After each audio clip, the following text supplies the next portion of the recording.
Good morning. How was dinner last night? It was great. Anybody have any leftovers? Okay, I'll be talking to you later. So I was thinking about this idea of leftovers because we had a few questions from the Q&A service that I wanted to bring in and that we didn't answer. And a couple of that came in afterwards. And the idea of leftovers came to mind. And then I started thinking about leftovers. So have you ever had leftovers that the night you ate it, it was delicious? And then the next day, it was even more spectacular. Have you had those kind of leftovers? Yeah, a lot of us. It's like all of the herbs and the spices and the juices all kind of marinated, and it's like a brand new meal. It's fantastic. Now, have you ever had those meals that it was good, and then the next day it was good, but maybe less spectacular? We've had those as well. And then there are those meals that it's like, well, it was good, yeah. But I don't want to throw it away. I don't want to waste food, of course, so I put it in the refrigerator. And then the next day, it's like, well, no, I'm not quite in the mood for that one. And then the next day, well, maybe I'll have it for lunch. Yeah, no, I'm not quite in the mood for it. And then after a while, oh, look, it's gone bad, so I can throw it out. Anybody have any of those kind of meals? Oh, you're so brave. And then there are the disaster meals. Yeah, okay, enough said. Well, actually, I have an example of a disaster meal. So this was early on in our relationship when my wife Tiffany and I were dating, and it was a Valentine's Day, and she wanted to cook for me. And now, first off, Tiffany, I think, is a fantastic chef. I'm a wonderful sous chef. I know how to chop. I know how to grill.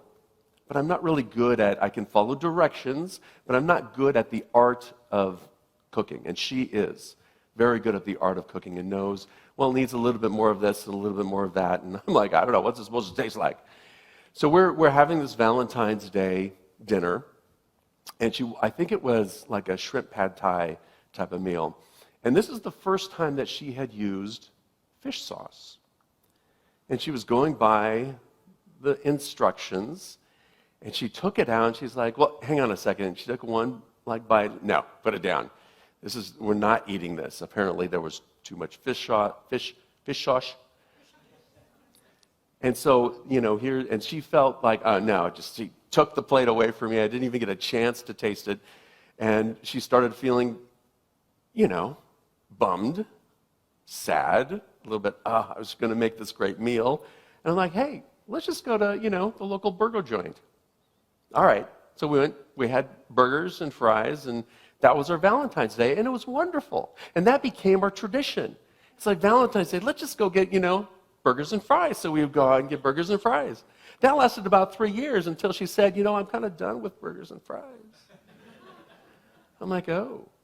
So I, realizing my error in just saying, let's go to burgers and fries, I made a reservation for Gary Danko in San Francisco, which is on the opposite end of the spectrum from burgers and fries. That was a very wonderful, wonderful meal. And it all came from this disaster meal. This meal that was just like, yeah, this isn't happening. So have you ever had disaster meals? It's okay. No one wants to admit it. Slight little maybe. So how do we avoid those disaster meals? Now, what is this really all about? Because the same thing happens if you take the metaphor of a meal and think about it in terms of your thoughts, in terms of your ideas, in terms of how you're showing up in life. We've all had those disaster meals, and we've had fantastic meals. We've had fantastic ideas, things that, just took us out to the moon. And then there are those that just didn't quite work out. So how do we avoid those disaster meals? How do we avoid the things that come up in life that we think are disasters? That we thought was a really good idea, but then we realized that something was off. And perhaps it's something in our ingredients, right? So what are the ingredients of thoughts? Well, I guess those are ingredients, aren't they? So what types of thoughts were you having during those disasters? It's time to eat out. Yeah, shame thoughts. Thoughts of FUD, right? Fear, uncertainty, and doubt. Not sure about how something's going to show up. Not sure about how something's going to come about, and fear about it. How about the ingredients of anger and resentment? Ooh, that's a spicy meal. It leads to a lot of indigestion. Or the all-powerful ingredient of self-righteousness. Yeah, of course, none of us have that ingredient, but we know 5 people that do. So all of those things that go into our thinking creates these disaster meals. Now, but the wonderful thing is, it's easy to get out of it once you get clear on what ingredients you're using in life. Once you get clear on the fact that you are adding a dash of resentment. And instead of adding resentment, maybe add a little gratitude. Maybe add some I don't know, I'm going to really make myself look silly. Cumin. What are some other good spices? Ginger, cardamom. So what's the relationship? What kind of thought is ginger? Sweet, a sweet thought. Cardamom, what kind of thought is that? Yummy, a yummy, sweet thought. A beautiful thought. Get clear on what is. Because sometimes we have great ideas, but the world isn't quite ready for them yet. The situations aren't quite right. And so we start down that path. And if you just get clear on what is, it's easy to say before anybody takes a bite, to take it and set it aside and go do something else, to pivot, to make a new decision, to discern what a better path might be, and to lead with your heart. So gratitude would be a wonderful ingredient to add to any meal. Now, one of the questions that we had a couple Sundays ago was around the idea of good and evil. And the question was, how do we get rid of these evil people from the planet? And, I had some more conversation about that. And, even the idea of getting rid of someone from the planet, would you consider to be good or evil? It's not such a good thought. And what does that create within you? What kind of meal does that create for you in life? Now, certainly, we were looking at the extremes here.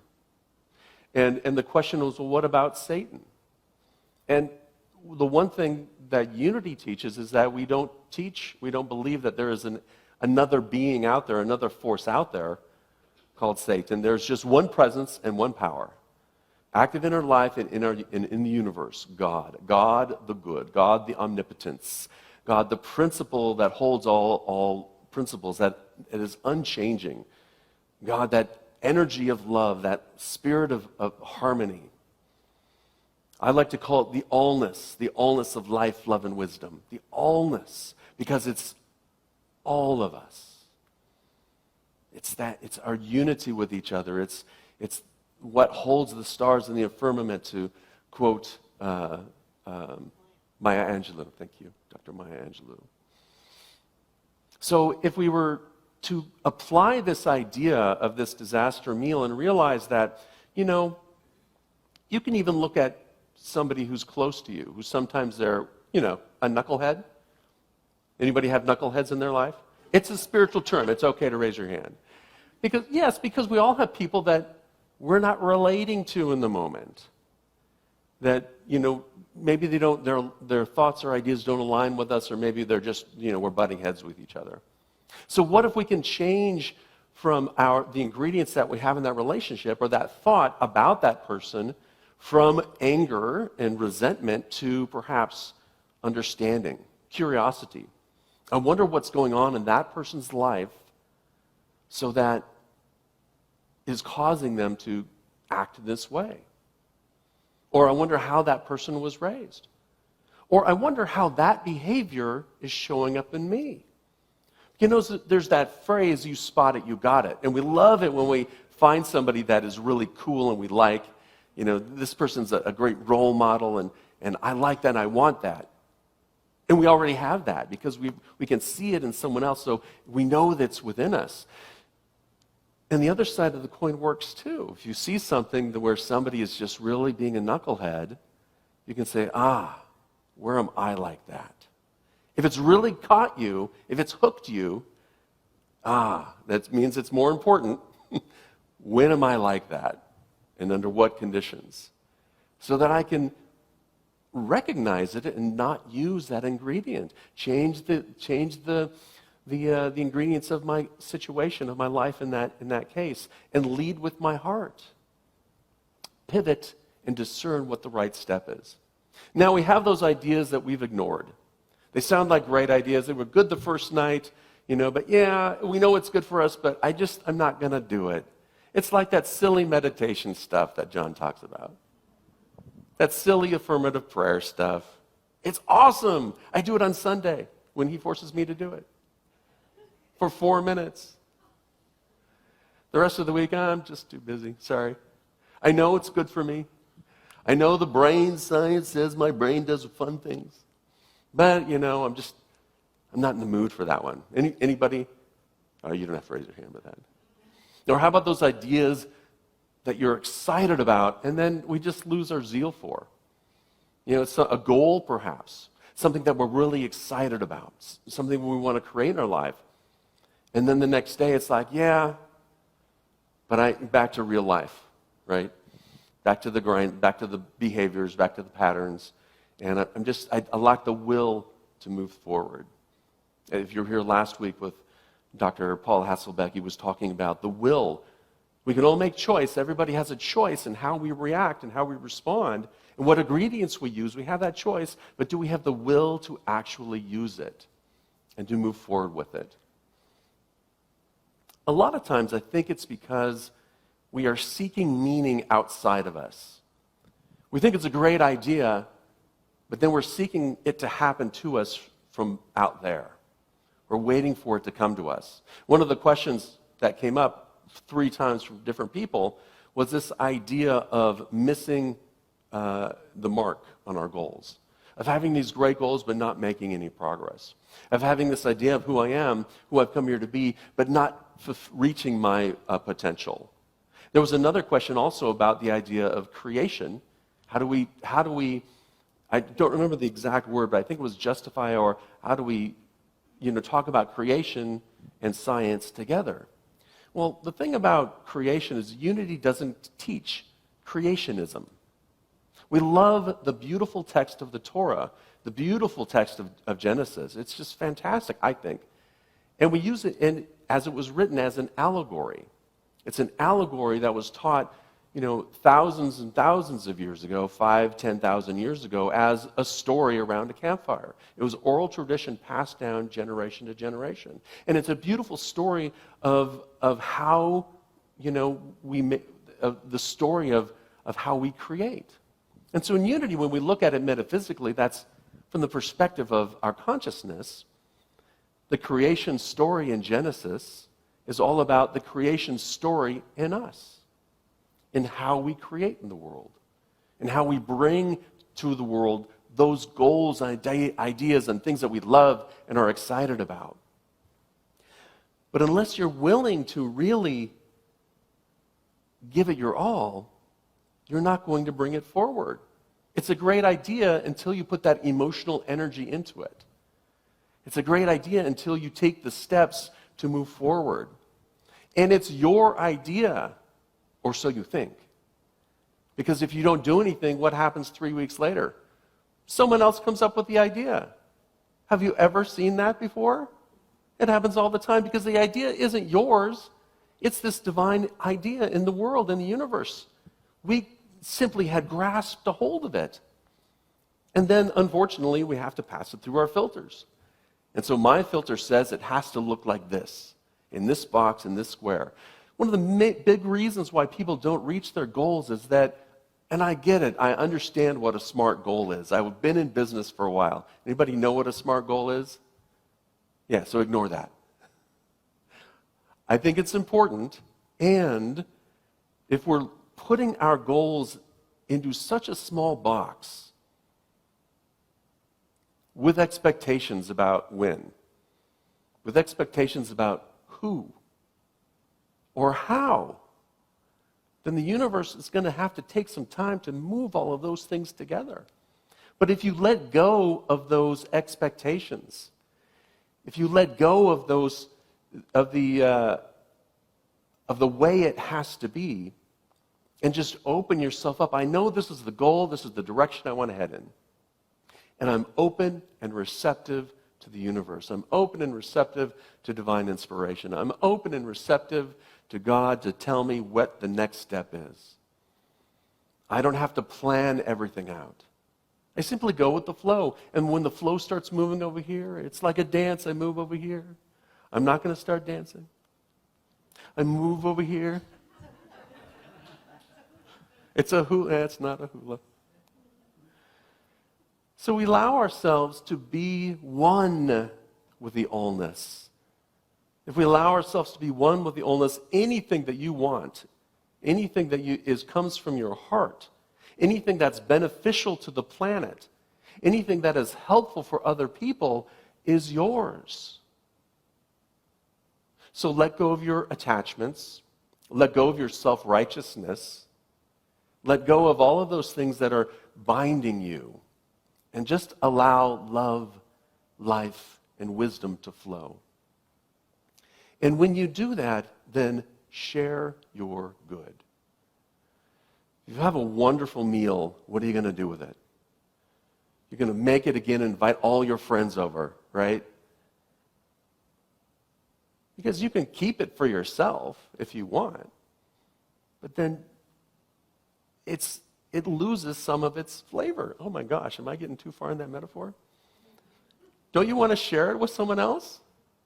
Isn't it wonderful when someone comes over and says, oh my goodness, this is the best thing I've ever had? How do you do it? How do you do it? One of the last questions that I had was, this is dessert, you ready? The first part was, you were all beautiful children of God. Yes? Yes. And if you don't like that, that metaphor, that father, mother, God thing, you're just it. You're it. The Daily Word talked about you're the reflection of God. I think we're past that. You are the light shining of God. You're it. The part of the question was, how do we describe unity? Anybody have problems telling people what unity is about? And this isn't just you, okay? This is the unity movement is struggling with this because we have language that's 100 and something years old, right? So do we use the language that our founders used back in the 1800s? Do we use the language or do we abandon it and use words like metaphysics? Anybody know what metaphysics means, besides the fact that I told you earlier? Yeah, there are a few people. How about practical Christianity? Anybody have a clue what that means? Okay, one person, because you've been in unity. Two people, because you've been in unity since you were 6. So what, 30 years?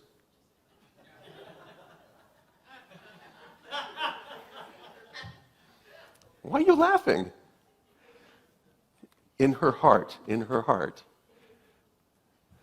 So, we can use all these terms, but nobody knows what they mean.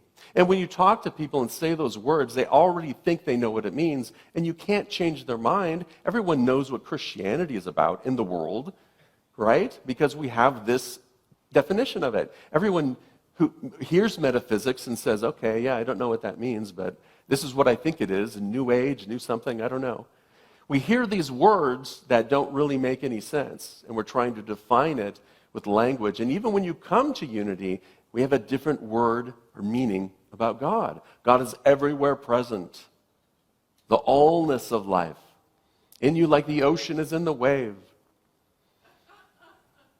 Not like the raisins in a bun, somewhere hidden. Not like the divinity hidden deep within you. It's all of you. What's hidden deep within you is your realization of it, is your remembering of it. So what I like to say is, here's what works for me, and see if it works for you. I think the name is perfect. Unity. That's what we teach. We are unity. We teach our oneness, our unity with God, everywhere present in all of us. We teach our unity with each other, for God is in you like in me. We are all each born with sacred worth. And that's one of our principles. And we teach positive, practical, spiritual principles that everyone can apply in their life, regardless of what category they put themselves in. The only other thing I would add is, what is in your heart? How does unity make you feel? What does it bring out in you? I am my better self. I'm easier to get along with, so says my wife. It's a true story. I'm more gentle and kind. I'm more able to, I live life more gratefully.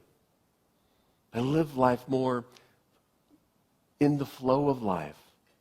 So it's really what comes in your heart. Because just keep it simple, sweetheart. That was Joe's, thank you. Keep it simple, sweetheart. The kiss method. Keep it simple. Because it's really, the only thing that matters is how it changes you. How it changes your heart. How you bring that light and love and wisdom into the world. For you are the good news in the world. You are here to spread that love to everyone, and you don't have to make them believe what you believe. Have you ever heard that? You actually don't have to believe what I'm talking about here when I talk about God. When I talk about Jesus, the master teacher, the individual who expressed and experienced this Christ consciousness that each of us has. When I talk about the Buddha mind, when I talk about whatever term you want to use that puts us in a box, right? It's that within you. It's your heart, your openness, your willingness to give of your good fortune, your love, your generosity, your kindness, your compassion, your understanding.